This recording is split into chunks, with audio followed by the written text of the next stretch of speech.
Buenos días a todos. Voy a esperar unos minutitos más hasta que se las personas que están conectándose.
Bueno, vamos empezando. Buenos días a todos. Gracias por acompañarnos. Hoy me acompañan Miguel Salinas, ingeniero senior Aguas y Efluentes en Celulosa Arauco y director en Asociación Técnica de la Celulosa y Papel. Y Marcelo Schmidt, ingeniero forestal y abogado, socio director del Grupo Index. En ese primer momento paso la palabra a Miguel. No sé, Miguel, si quiere compartir tu presentación. Ahí estoy enviando la solicitud.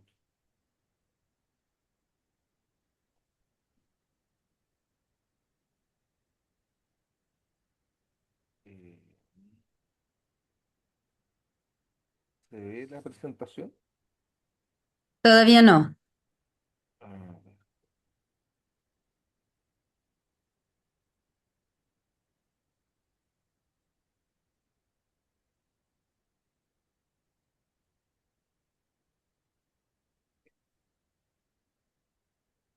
¿ahora? Ahora creo que ahora se está abriendo. Bien. Ahora sí. Ujú. Eh, Ahí se ve con la pantalla completa. Bueno, muy Sí. buenos días a todos los participantes y a los organizadores, a Marcelo Schmidt también. Fui invitado fundamentalmente como director de la ATCP, la Asociación Técnica de Celulosa y Papel de Chile, que tiene como su contraparte en Brasil la ABTCP. Cumplimos 50 años ya el año 2022. Eh, Llevamos una cierta cantidad, digamos, de trabajo. Normalmente lo que hacemos es fundamentalmente reunir a profesionales relacionados con la producción de la pulpa de celulosa y la fabricación de papel. La organización está compuesta por un directorio de 10 personas, con un presidente y administrador como gerente, ¿ya? Y fundamentalmente nuestra labor se centra en realizar jornadas técnicas, seminarios y cursos de capacitación, encuentros técnicos y una eh, quinta actividad que se llama la Expo Celpa, en la cual se reúnen fundamentalmente proveedores del área de pulpa, de celulosa y de papel para ofrecer sus productos a la industria asociada a esta actividad. En nuestras capacitaciones, ¿no es cierto?, desarrollamos la reunión, ¿no es cierto?, de personas que están asociadas fundamentalmente al área de las universidades, a la industria, a proveedores, a trabajadores, ¿no es cierto?, e ingenieros de la industria. Nuestras publicaciones de la revista son cinco, cuatro o cinco anuales, ¿ya? Y dentro de esto promovemos, digamos, la inclusión tecnológica. En los últimos cuantos de la ATCP, que fue ahora en octubre, tuvimos casi un 80%, ¿ya?, de las participaciones, de las intervenciones de los exponentes con ciencia de datos, machine learning y automatización, que es lo que viene fundamentalmente hacia el futuro. Como les decía, nuestra revista tiene una gran cobertura, fundamentalmente sobre Chile, ¿no es cierto?, pero también en el resto de América Latina y también en Estados Unidos. Normalmente tenemos temas que son de carácter técnico y también medioambiental, ¿ya? Participa un comité editor, ¿ya?, en el cual normalmente existen profesores universitarios asociados a dicha actividad que van sancionando, ¿no es cierto?, las publicaciones para que llegue en un buen nivel técnico a todos los profesionales. Nuestras capacitaciones, normalmente tenemos como 12 en el año, que están relacionados todos con tópicos específicos de las áreas productivas: química de la madera, pulpaje, análisis de datos, blanqueo en el área de pulpa de celulosa, área medioambiental, como el uso, el tratamiento de fluentes, ¿no es cierto?, y tratamientos de agua, curso de olores, que es uno de los temas más importantes que tenemos en estos momentos en Chile. Digamos, acá han salido nuevas normativas en el último mes asociadas al tema de olores, lo cual es extremadamente importante.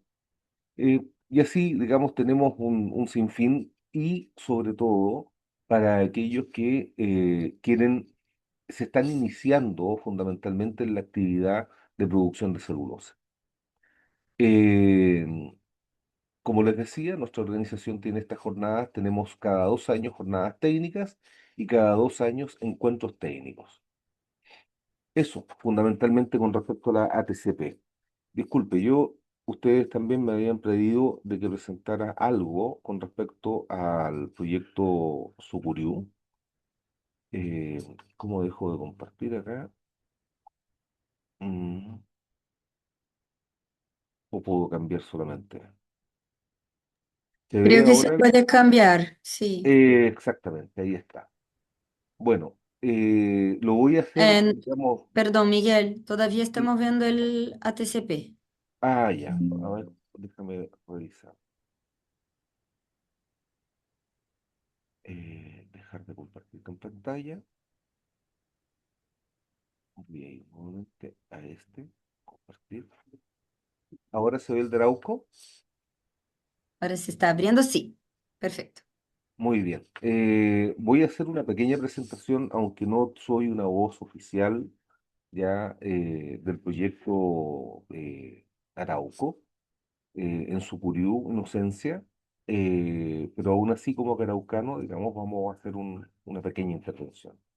El proyecto Sucuriú, ya, digamos, sancionado por la autoridad brasileña, obtuvo sus permisos de una forma bastante expedita, pero haciendo todos los pasos en un año y medio, aproximadamente un año, poquito más de un año y medio, con todas las consultas sociales, ¿no es cierto?, que demanda la ley medioambiental para los permisos industriosos que requiere Brasil.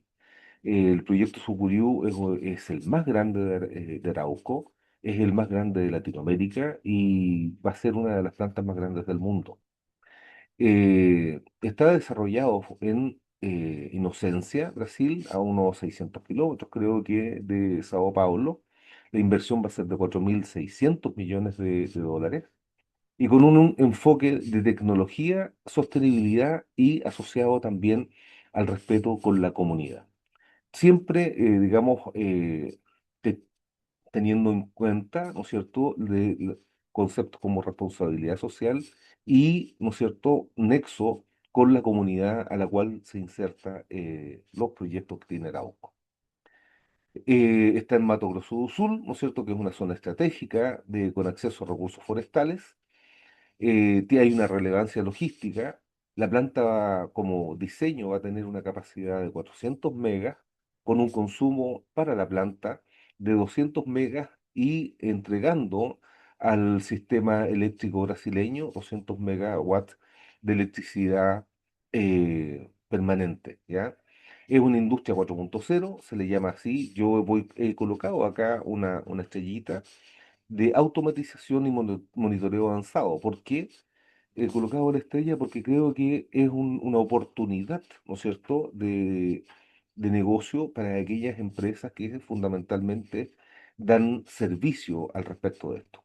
Esta automatización de la industria y de monitoreo también indica o promueve de que vamos a tener un desarrollo en la ciencia de datos y machine learning que va a requerir altos estándares de conocimiento, así como software asociado para la interpretación y el manejo de este tipo de datos. Gasificación de la biomasa para biocombustibles también, ¿no es cierto? El consumo hídrico en la parte, digamos, de diseño va a ser de aproximadamente 26 metros cúbicos por tonelada, lo que implica fundamentalmente una muy buena eficiencia del uso del agua. El 90% va a ser retornado al río Sucuriú y se están, obviamente, el tratamiento cumpliendo todos los altos estándares que tiene Brasil, ¿no es cierto?, para este proyecto o para otros proyectos. Además de eso, hay una gestión medioambiental. Se han visto 24 programas medioambientales, ¿no es cierto?, en los cuales están asociados también la recuperación y la reforestación con especies nativas, monitoreos de la flora y la fauna, ruido, vibraciones y agua. Y esto, el monitoreo de la flora y la fauna, también considera, según la ley brasileña, corredores medioambientales, ¿ya? Para que la fauna, digamos, pueda hacer su eh, re- recorrido. Asociado también a esto está el plan, ¿no es cierto?, de responsabilidad social que lleva casi 85 millones de reales. Se va a instalar un nuevo hospital, se van a generar nuevas escuelas, viviendas y transporte y medio ambiente. Hay un programa Casa de Arauco de gobernanza territorial y colaborativa que es con la autoridad. De una u otra manera, digamos, hay un compromiso social y todas estas actividades debieran tener también un reflejo, ¿no es cierto?, de desarrollo económico para diferentes empresas que prestan servicio. En el proceso constructivo va a ofrecer un empleo para 14.000 personas aproximadamente y en operación, en forma directa e indirecta, aproximadamente a 6.000 personas. Eh, por ejemplo, dentro de Inocencia, ahí mismo, van a haber cursos de capacitación para poder especializar a las personas, van a haber becas otorgadas por Arauco y el apoyo de pymes locales para poder hacer estas capacitaciones. Una de las empresas que es un servicio nacional de aprendizaje industrial es el SENAI, ya que va a tener presencia a nivel local, lo que va a significar que también se eh, vayan a ese lugar profesionales que puedan realizar dichas capacitaciones. Eh, Como ya lo he mencionado, hay un modelo integral que combina la industria, el desarrollo social y la conservación y que es un ejemplo replicable, digamos, dentro de Chile, también como en Brasil. Como conclusiones, tenemos que el proyecto combina tecnología avanzada, eficiencia y responsabilidad socioambiental. Tiene un impacto positivo en la región y se espera que su inicio de operaciones sea a finales del 2027. Eso podría eh, dar como ah, información tanto de la ATCP y un barniz ya sobre lo que es el proyecto Sucurio. Estamos muy emocionados tanto en Chile, me imagino que también en Brasil, indudablemente. Uno de los aspectos importantes, ¿no es cierto? Yo participé en el proyecto Montes del Plata en Uruguay. Si bien es cierto, es una empresa chilena, de una u otra manera, posteriormente, la administración, la gobernanza, los profesionales que quedan, digamos, son todos locales. Es decir, allá en Montes del Plata son todos uruguayos, gerentes de administrativos, ¿no es cierto? Los CEO de Uruguay, así como aquellos de carácter técnico que manejan la industria son de carácter de uruguayos. En Brasil va a ocurrir lo mismo, o sea, tenemos personas, digamos, administradores que son chilenos, pero de una u otra manera a largo plazo quedan, ¿no es cierto?, los administradores de Brasil. Eh, ¿Qué más te puedo decir? Digamos, en general es una apuesta grande, se está muy emocionado y sin lugar a dudas, digamos, el desarrollo económico que va a tener la región de Inocencia en aspectos de productivos, así como de servicios, deben ser altos. La ATCP, digamos, como director, no podemos decir mucho, digamos, porque allá está la ABTCP. Brasil tiene una larga historia industriosa, tiene más de 50 plantas de celulosa. En Chile, que iniciamos en los años 50 ya la producción de celulosa con la empresa CMPC, ¿no es cierto? Ya quedamos muy atrás, tenemos solamente 8 plantas de celulosa. Entonces, sí es cierto que tenemos un background tecnológico y conocimientos muy grande, pero Brasil tiene una larga data, ¿no es cierto?, con universidades que hacen mucha investigación, como la Universidad de Viçosa. Entonces existe, digamos, un respaldo técnico muy grande dentro de Brasil que puede dar garantías para un muy buen desarrollo del proyecto.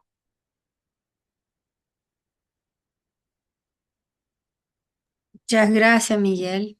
Gracias por tu presentación. Muy interesante todos los datos. Y ahora paso a palabra a Marcelo, por favor.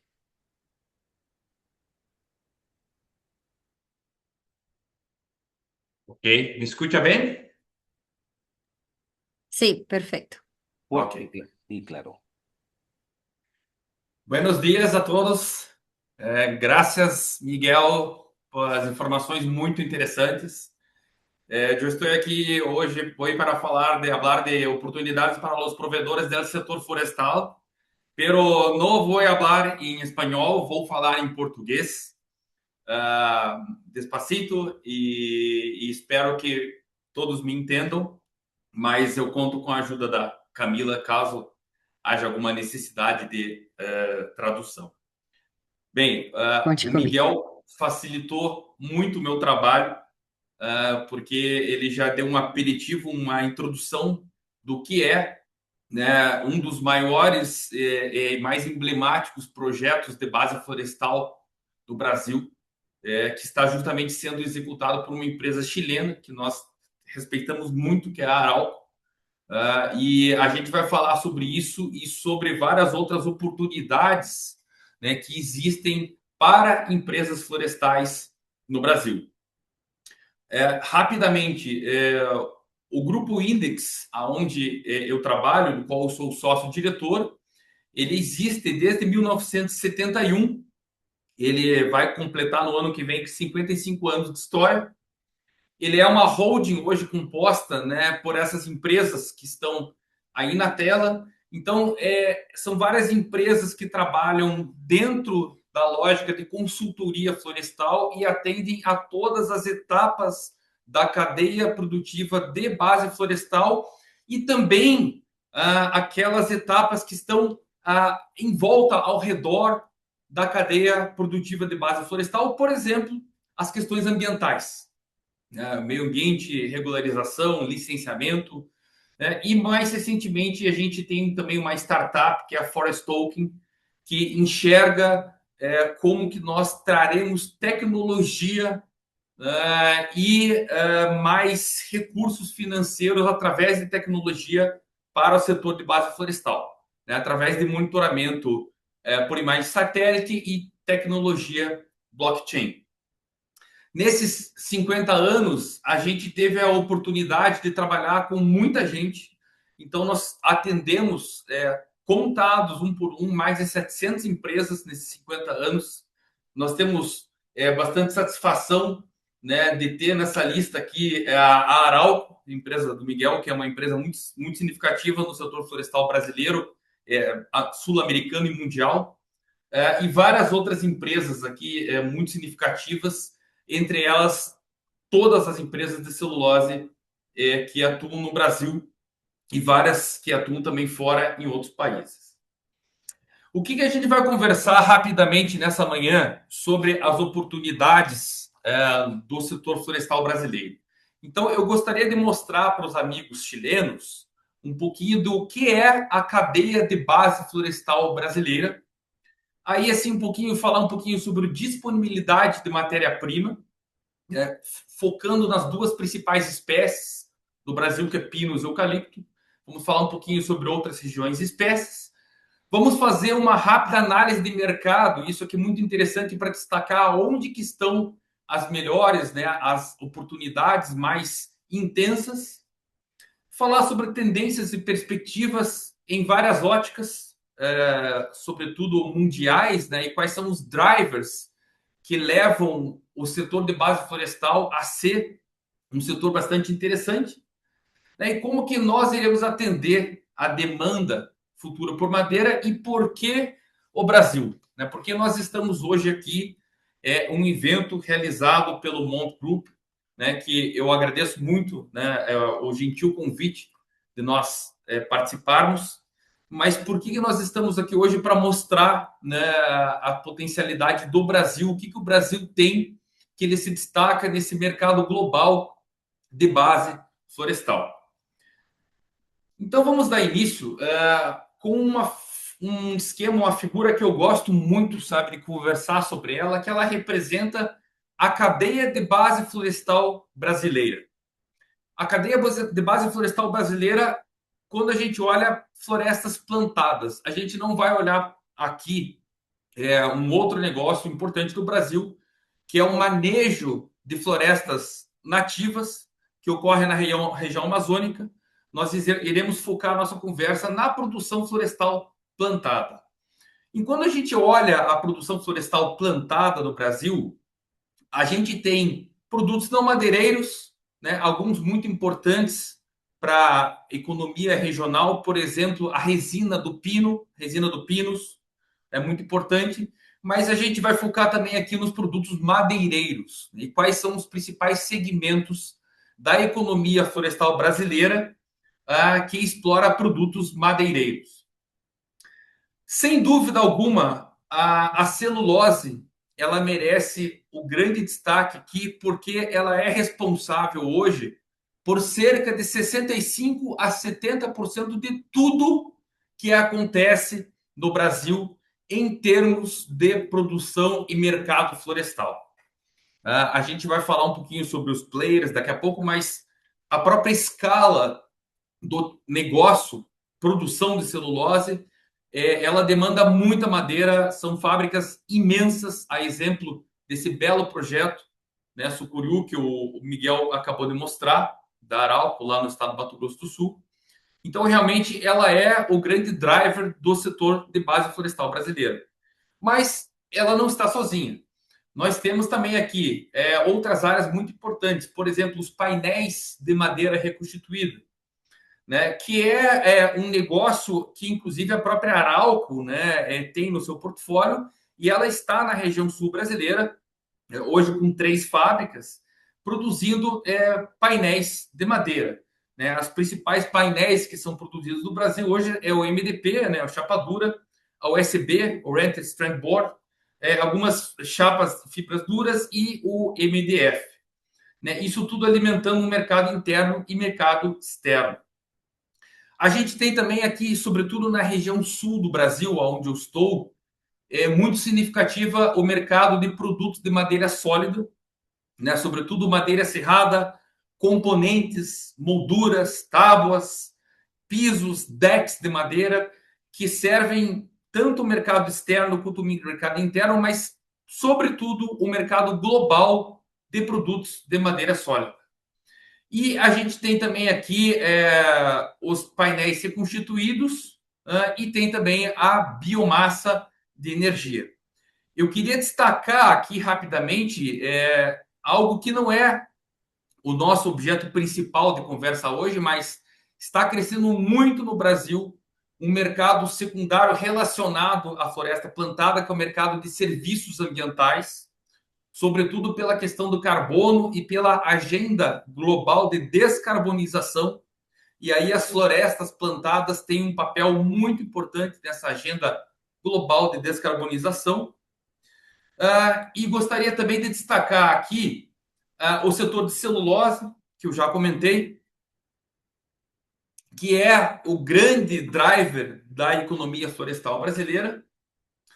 Os produtos de madeira sólida, por uma razão especial, né, a região sul onde estou, eles são bastante significativos, é onde a Arauco hoje atua, né, antes de começar a trabalhar lá no Mato Grosso do Sul. E eu gostaria de destacar uma grande oportunidade aqui, que eu tenho repetido já há alguns anos, que se tornará e está se tornando e vai aumentar muito, né, o grande mercado brasileiro, que é o uso da madeira para energia térmica através da biomassa. Tá? Esse mercado tem crescido enormemente no Brasil e ele se tornará cada vez mais importante. Nós iremos falar ainda mais sobre isso na continuidade. Muito bem. Quando nós falamos de disponibilidade de matéria-prima, nós temos duas principais espécies que são plantadas no Brasil em caráter comercial. O pino é uma espécie um gênero, melhor, muito plantado também no Chile. Né? O Chile tem uma longa tradição na produção de pino, de madeira de pino, de alta qualidade, inclusive, e o eucalipto. Né? O eucalipto hoje é a principal espécie plantada no Brasil e, curiosamente, nenhuma das duas, nem o pino nem o eucalipto, são espécies nativas brasileiras. Nós temos hoje o eucalipto plantado principalmente nas regiões sudeste e centro-oeste do Brasil.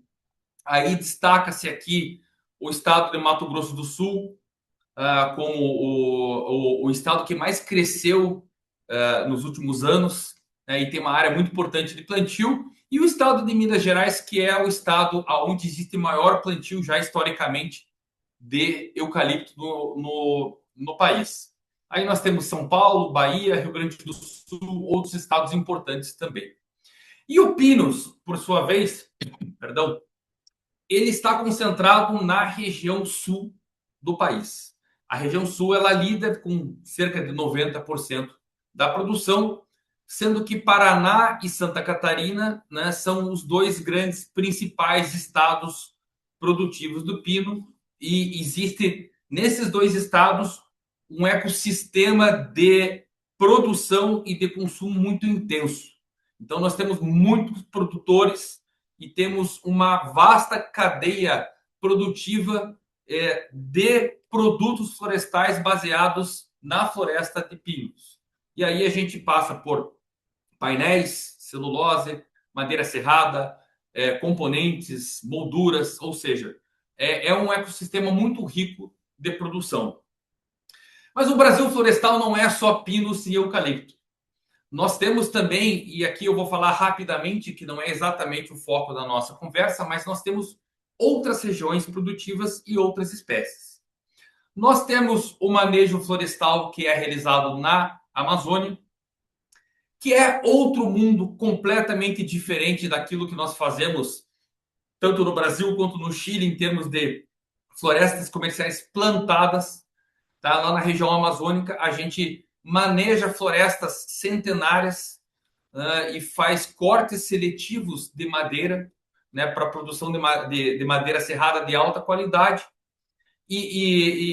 Mesmo para quem não conhece essa operação, é fácil de entender a dificuldade que é você entrar em uma floresta que já estava lá sem planejamento. Então, a floresta chegou antes do homem e criar uma forma viável, estradas em condições meteorológicas adversas, logística e tudo mais para poder tirar a madeira desse ambiente, né? Ao contrário, a gente tem no sul do país, no resto do país, florestas que foram planejadas, né, implantadas dentro de um planejamento muito detalhado, aonde é mais barato e é mais simples retirar madeira. A gente tem também regiões que são não tradicionais de produção madeireira, mas tem também produção madeireira.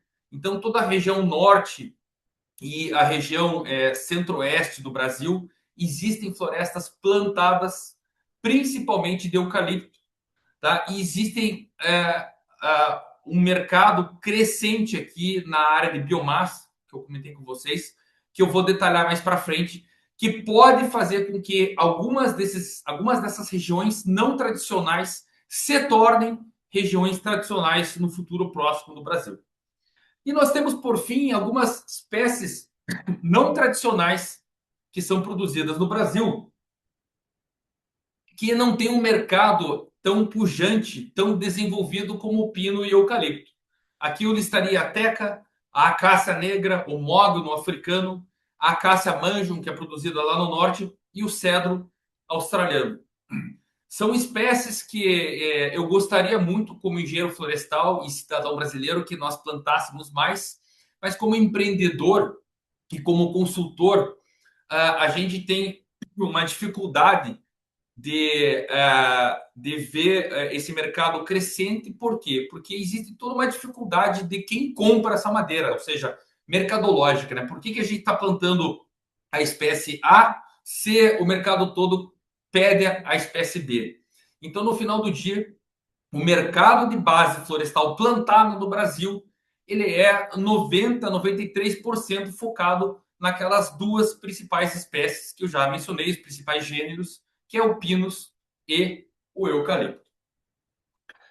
Muito bem, o que eu gostaria de mostrar para os senhores agora é um grande resumo de muita análise, muitos estudos de mercado que o Grupo Index tem feito ao longo dos anos.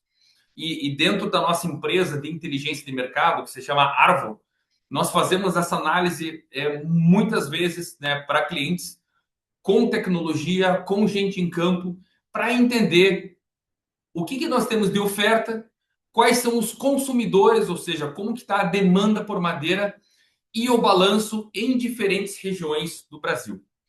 Então eu tentei criar aqui uma espécie de um mapa de calor, um heat map, para a gente entender como que está o balanço de madeira nos principais estados e poder fazer um sobrevoo em cima de cada uma dessas regiões. Vamos lá. Primeiro deles, um estado extremamente tradicional, o estado que tem a maior área de plantio do Brasil, Minas Gerais. Minas Gerais tem cerca de 2,2 a 2,3 milhões de hectares de plantio, e aqui a gente está falando quase que exclusivamente de eucalipto. Minas Gerais, ao contrário do resto do Brasil, ele tem uma peculiaridade que o segmento predominante em Minas Gerais não é a celulose.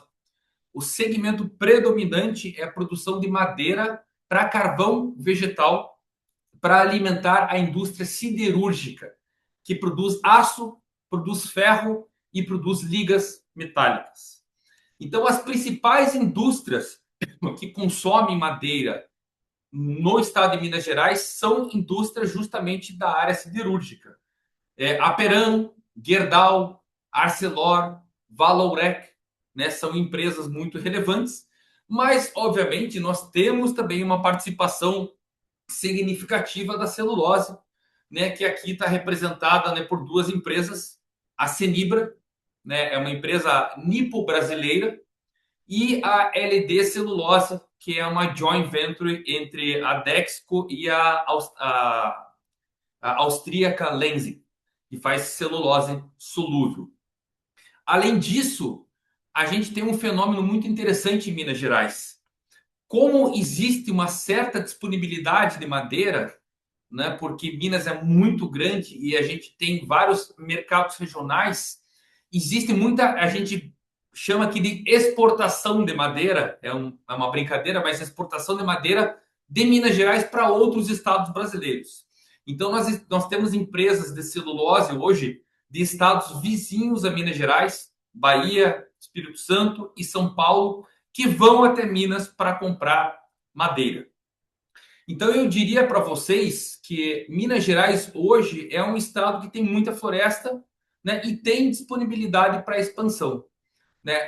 Como a indústria siderúrgica é extremamente volátil, né, em ups and downs do mercado, hoje nós estamos numa época, numa fase ruim da indústria e tem muito ativo hoje à venda. Não é à toa que a gente aponta aqui no Grupo Index o estado de Minas Gerais como um estado que pode receber no futuro um novo e grande investimento de uma grande indústria de base florestal. Né? Por quê? Porque os outros estados que teriam condições melhores, eles já estão bastante ocupados em termos de oferta. Aí depois nós temos um estado que também tem possibilidades de expansão, que é o Rio Grande do Sul, né, com cerca de 1 milhão de hectares. E o grande detalhe curioso do Rio Grande do Sul é que ele é um estado que tem somente um off-taker, um consumidor, que é a empresa chilena CMPC. A CMPC ela possui uma indústria que fica em Guaíba, pertinho da capital Porto Alegre, mas ela já anunciou a construção de uma segunda fábrica. E a gente entende que o estado do Rio Grande do Sul tem espaço ainda para mais. Né? Embora a disponibilidade de madeira não seja tão boa, né, a gente coloca ela também como um balanço ainda positivo, porque somente uma empresa consome e existe espaço para expansão nesse estado. Aí a gente vem com outro estado interessante, que é a Bahia, e aqui eu junto Bahia com o Espírito Santo, né, que é um estado pequenininho, aonde tem uma participação muito grande de indústria de celulose, principalmente a Suzano e a Veracel, né? A Veracel, que é também uma joint venture, né, entre a Stora Enso e a Suzano, a própria Suzano. E a gente coloca um balanço mais neutro e pouquinho indo para negativo, por quê? Porque as empresas desse estado elas precisam ir até o norte de Minas Gerais para comprar madeira para abastecer as suas próprias fábricas. Aí tem um estado aqui que quem conhece um pouquinho melhor o Brasil florestal fala, mas Marcelo, por que você está colocando o estado de Mato Grosso, que tem apenas 130 mil hectares de plantio, ao lado de grandes players como Minas Gerais, Bahia, Rio Grande do Sul? Eu coloco o estado de Mato Grosso, e isso é muito recente nessa apresentação, para abrir os olhos para quem busca oportunidades de investimento no Brasil. Por quê? O estado do Mato Grosso, e eu estou falando do Mato Grosso, não Mato Grosso do Sul. O estado do Mato Grosso é um estado agrícola, com um grande potencial agrícola. O Brasil, há 3 anos atrás, explodiu no Brasil um novo mercado aqui, que é o mercado do etanol de milho. O Brasil sempre foi um grande player, um grande produtor de etanol, mas etanol feito de cana-de-açúcar. Hoje, nós descobrimos uma série de vantagens para a produção do etanol de milho, e a região que concentra a maior produção de milho no Brasil é o estado de Mato Grosso. Porém, o etanol de milho tem um detalhe. Enquanto o etanol de cana possui no próprio bagaço da cana um subproduto energético, ou seja, primeiro se produz o etanol e o resíduo da cana, o bagaço, se usa para a produção de energia térmica. No etanol de milho não existe a mesma disponibilidade de resíduos para a produção de energia térmica para o processo. Então é necessário uma fonte externa de energia térmica, e essa fonte é justamente o eucalipto. Então, hoje, pessoal, o estado do Mato Grosso tem 130 mil hectares apenas de florestas plantadas e ele precisará, nos próximos 10 anos, de pelo menos mais 400 mil hectares para alimentar a crescente onda de consumo do etanol de milho. Desses 130 mil hectares que estão aí, metade desses 130 é de uma empresa chamada FS, uma empresa americana, produtora de etanol de milho. Né? E nós temos um segundo grande player, que é a Impasa, né? Outro grande indústria de etanol de milho. Mas nós temos uma longa fila de empresas, de novas indústrias, novas usinas de etanol de milho que estão entrando aqui também nesse estado. Então, abram os olhos para o estado do Mato Grosso, que existe muita oportunidade lá. Aí nós temos uma região muito vascularizada e rica em termos de produção e consumo florestal, que eu junto em dois estados em um, que é o Paraná e Santa Catarina, com 2,3 milhões de hectares.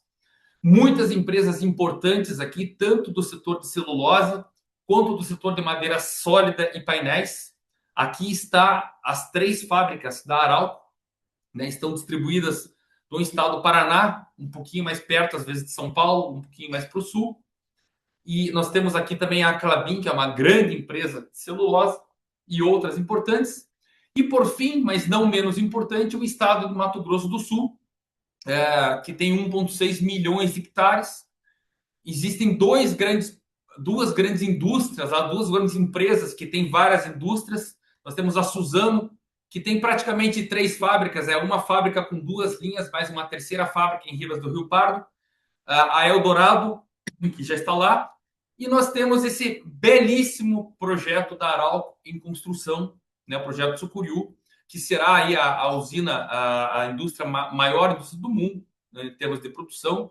E temos também outros projetos para serem construídos, a exemplo da própria Bracel, a exemplo da duplicação da Eldorado e a exemplo de uma possível segunda linha da própria Suzano em Ribas do Rio Pardo. E, por fim, o estado onde o balanço de madeira é mais complicado do Brasil hoje é São Paulo. Né? São Paulo tem cerca de 1 milhão de hectares, mas em 2020, 2019, chegou uma bomba no estado de São Paulo chamada Bracel.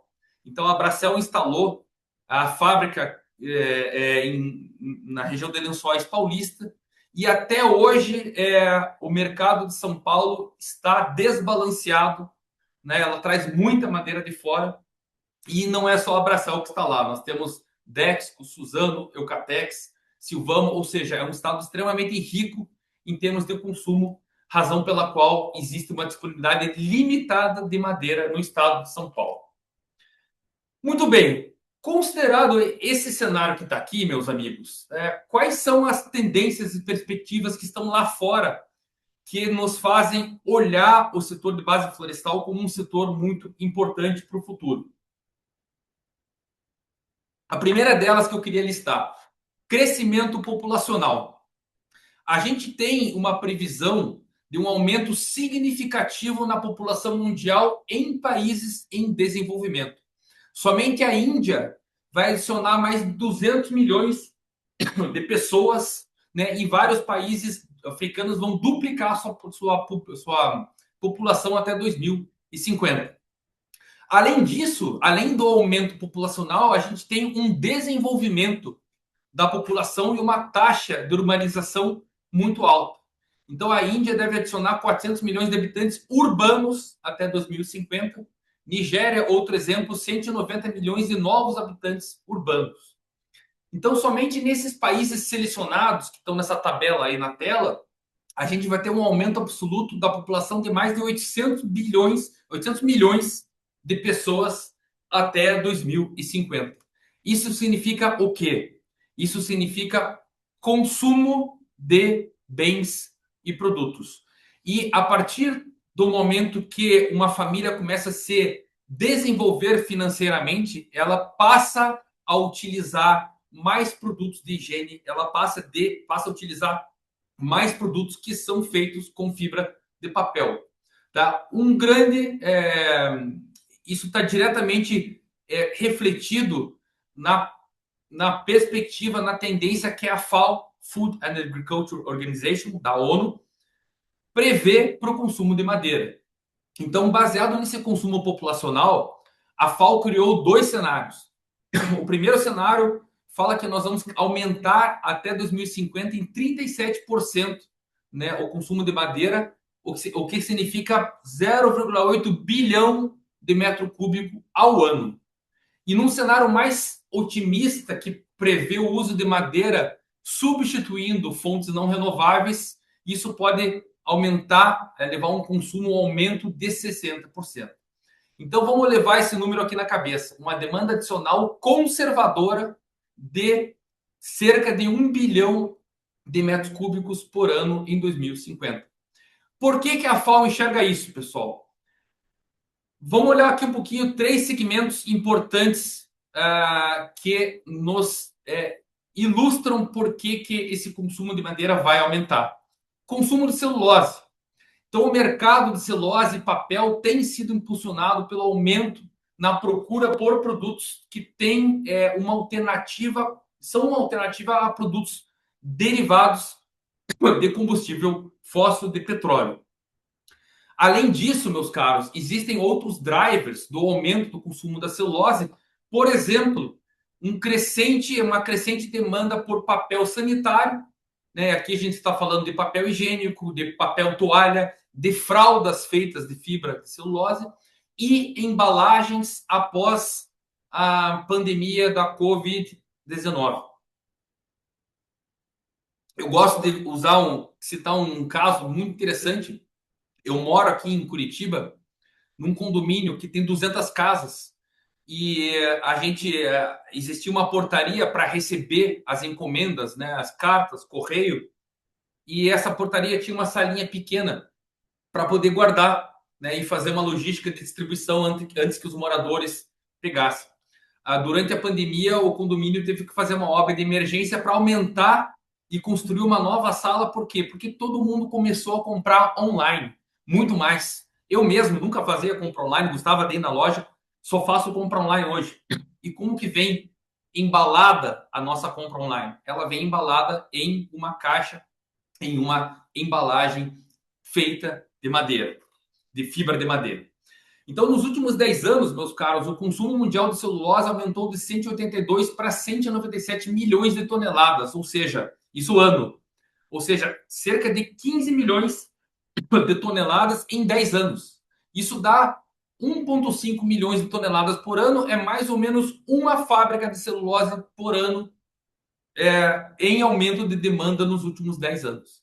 E nós não tivemos a fabricação, né, o startup, né, de uma nova fábrica por ano nos últimos anos. Pelo contrário, a gente teve shutdown, a gente teve fechamento de algumas fábricas.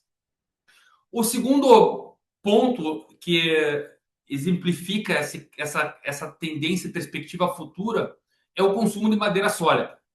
Então, nos últimos anos, a gente cresceu 4%, o Brasil, né, sendo os Estados Unidos o grande consumidor mundial desse produto.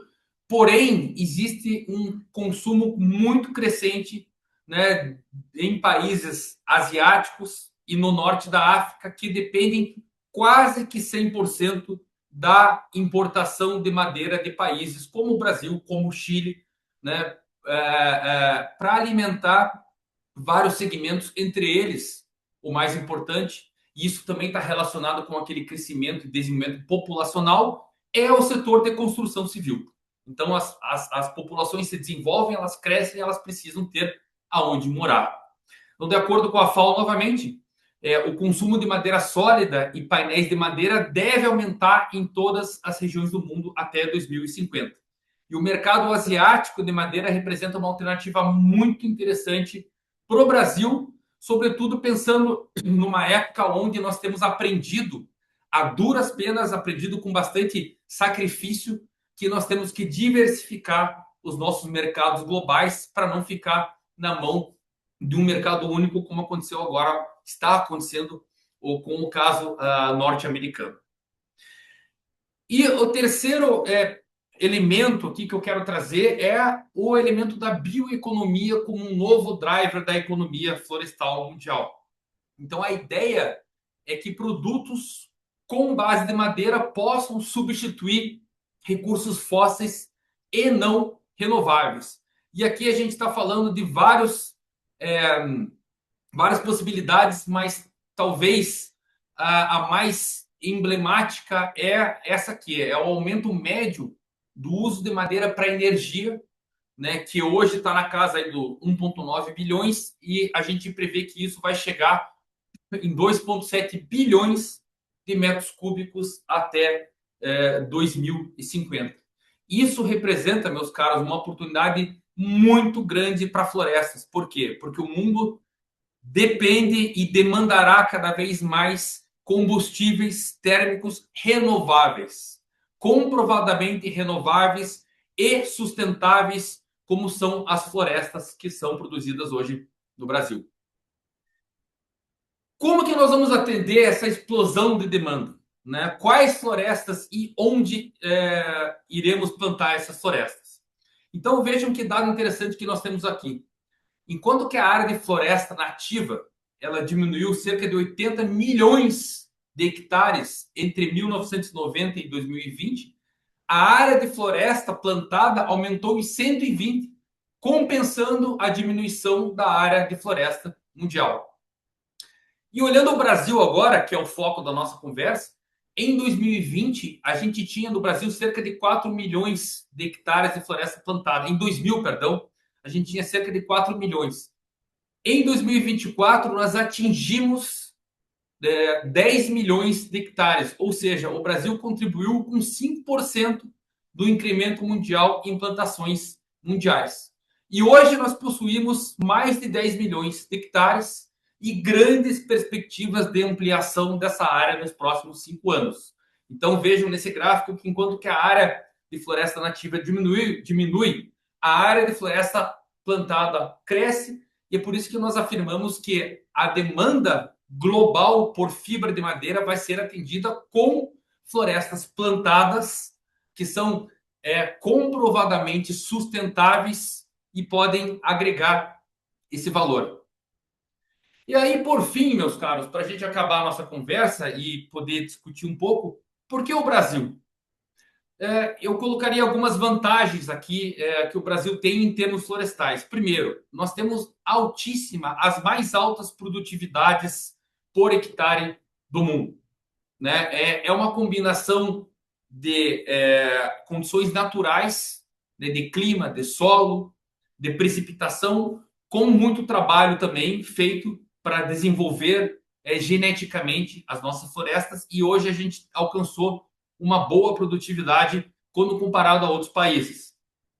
Nós temos, vocês conhecem o tamanho do nosso país, né? A grande disponibilidade de terras de aptidão silvicultural, muitas terras degradadas que não servem para a agricultura, têm um valor reduzido, mas servem para plantar árvores. Nós temos um know-how técnico muito consolidado, ou seja, nós já produzimos florestas plantadas há mais de 50 anos, já erramos muito, já aprendemos muito com nossos erros. Nós temos uma boa logística e infraestrutura de escoamento. Né? O Brasil é um país que tem uma grande costa, né? Um grande litoral, então nós temos facilidade de escoar isso para fora do país. Olhando a parte de mercado, nós temos uma grande diversidade de segmentos, indústrias consumidoras. O Miguel destacou muito o grande número que nós temos de indústrias aqui no Brasil, né? E esse é um número crescente. Existe um ambiente favorável, né, para inovação e tecnologia. Né? As empresas do setor estão buscando isso, nós, enquanto consultoria, estamos buscando isso. Existe uma cadeia produtiva forte, mão de obra especializada com universidades, com escolas técnicas florestais, né? E grandes empresas que prestam serviços especializados na área florestal. E existem também mercados emergentes, né, que podem e devem ser encarados também pelos investidores como opções adicionais, que são os mercados de carbono, bioprodutos e rastreabilidade. E, por fim, em cima de tudo isso, eu diria por que o Brasil? Nós temos uma relação muito boa com os nossos vizinhos, nossos amigos chilenos. O Brasil a exemplo de algumas empresas de base florestal chilenas que já passaram e estão por aqui, né? E eu coloco aqui em cima da mesa a Arauco, SMPC. Nós temos uma facilidade cultural, nós temos uma facilidade de trabalho muito boa, e isso eu conheço pessoalmente por já ter trabalhado muito com a Arauco aqui, com a SMPC, e também com a Maciça, que não está mais no Brasil, mas eu diria que o Brasil está de portas abertas, né, para inversores, para investidores chilenos, e nós temos muito também a ganhar e aprender com o Chile, que é um país também que tem uma grande tradição florestal, né, e aliado a todo esse potencial brasileiro, eu tenho certeza que pode ter aqui parcerias de bastante sucesso. Era isso que eu tinha para falar para vocês. Meus contatos estão na tela. Eu fico à disposição, Camila. Eu acho que a gente tem ainda uma certa flexibilidade, um tempinho para responder algumas perguntas. Bueno, gracias a ambos panelistas por sus excelentes exposiciones sobre los temas. Yo fui respondiendo un poquito por acá que estaban buscando los correos. Marcelo, ya pasé tu correo, Miguel también, ya pasé el mío. Algunos preguntaron si pueden accesar después las presentaciones. Marta va a hacer esa gestión después, entonces con el correo de seguimiento. No sé si alguien tiene más alguna duda, porque las dos presentaciones están con muchas informaciones y tan completas. Entonces, no sé si alguien tiene otra duda que puede poner en el chat o acá en el Q&A.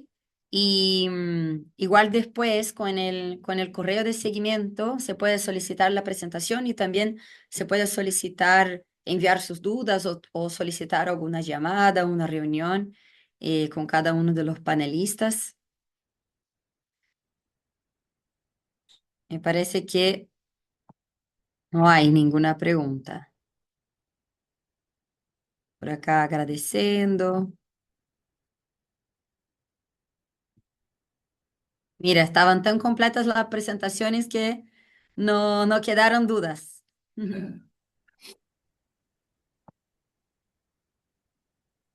Sí. Bueno, entonces